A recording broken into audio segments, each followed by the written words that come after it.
আমি এই মুহূর্তে দাঁড়িয়ে আছি আর ঠিক জাগুলির থেকে খানিকটা আগে, আরও যদি প্রিসাইজলি বলি কল্যাণী মোড়ের থেকে জাস্ট খানিকটা আগে ফ্লিপকার্টের যে ওয়্যার হাউস হয়েছে ঠিক তার উল্টো দিকে।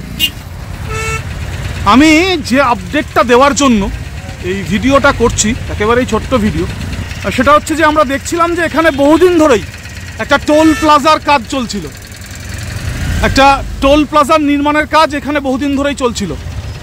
আমরা অপেক্ষায় ছিলাম কবে এই টোল প্লাজাটা খুলবে। তো আজকে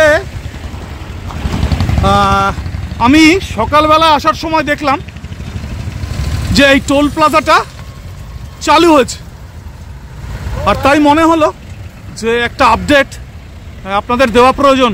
যে NH-34 বলুন বা NH-12 বলুন, তার মুকুটে একটা নতুন পালক যুক্ত হলো, সেটা হচ্ছে নতুন টোল প্লাজা একটা যুক্ত হলো, নতুন টোল প্লাজা একটা যুক্ত হলো এবং টোল প্লাজা চালু হয়ে গেল।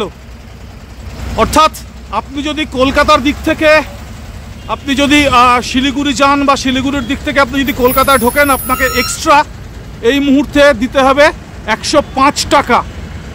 একদম car, van or LMV light motor vehicle 105 টাকা ফি ফর সিঙ্গেল জার্নি।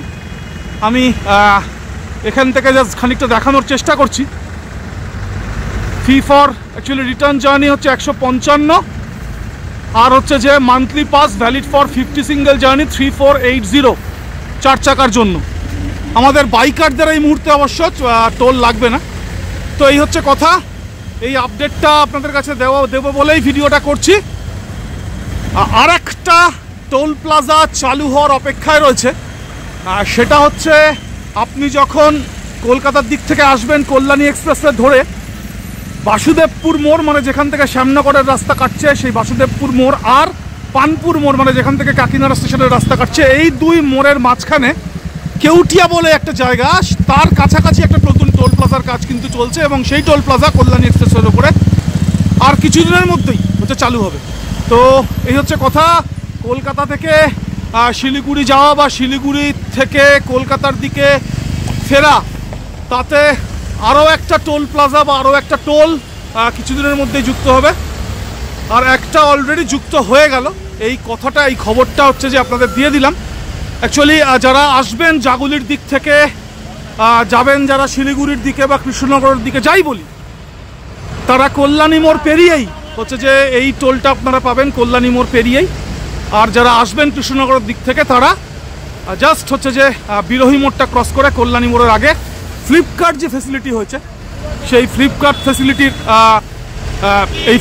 ফ্যাসিলিটির ঠিক উল্টো দিকে এই টোলটা দেখবেন। সমস্যা যেটা হচ্ছে যে এই রাস্তাটা প্রচুর জ্যাম হচ্ছে, আজকে সকালেও দেখেছি বিরাট জ্যাম। আমি জানি না, প্রথম দিন বলে খানিকটা হয়তো অসুবিধা হচ্ছে। আমি আশা করব এখানকার অথরিটি নিশ্চয়ই খেয়াল করবে।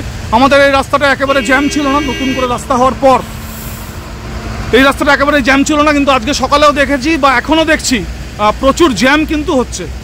আজকে প্রথম দিন, বুঝতে পারছি যে খানিকটা মেনটেন করতে হতে অসুবিধা হচ্ছে বা পরিচিত হতে হয়তো খানিকটা সময় লাগবে। আশা করব অথরিটি নিশ্চয়ই জ্যাম যাতে না হয় সেটা খেয়াল রাখবেন। এই হচ্ছে কথা।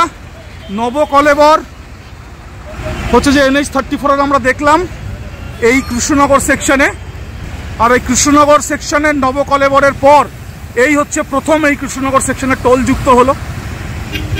এরপরে অবশ্য টোল যেটা আছে সেটা আমরা সবাই জানি, টুয়ার্ডস শিলিগুড়ি হচ্ছে বহরমপুরের আগে এই, আর বহরমপুর পেরিয়ে টোল দিয়ে আর কলকাতার দিকে ফেরার সময় আর টোল লাগতো না।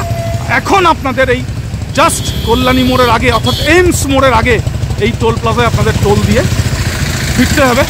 আমি টোলের পরিমাণ বলে দিলাম, এই আপডেটটা আপনাদের জন্য রেখে দিলাম। আপনাদের জন্য এই আপডেটটা থাকলো, খুব ছোট্ট ভিডিও। আবার দেখা হচ্ছে।